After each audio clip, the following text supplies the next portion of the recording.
Patrick, thanks very much. Budget woes hitting some non-unionized workers in Appleton rather hard. The Appleton City Council has unanimously approved freezing wages in 2011 for about 200 of those non-unionized workers.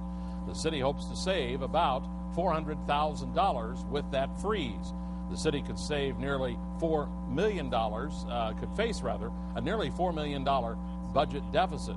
Well, today, union workers for the City of Appleton are not saying much about the freeze that's been approved for non-union workers. But the sometimes sticky subject is expected to come up later this year when contract negotiations begin.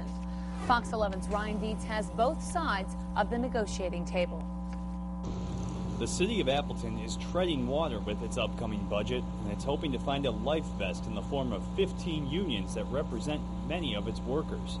The budget is tight, and the city is looking to save about $1 million by not giving wage increases to union workers. If the union negotiates some sort of wage increase, whatever that amount of wage increase would be, means we have to find the equivalent dollar value in our budget somewhere. The approved wage freeze for non-union workers could give the city some leverage. All 15 union contracts expire at the end of the year, and some union leaders we spoke with who didn't want to be identified for negotiating reasons say they are concerned with the wage freeze for non-union workers.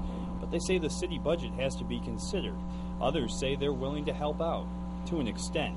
We're willing to work with the city where we can and try to help them out.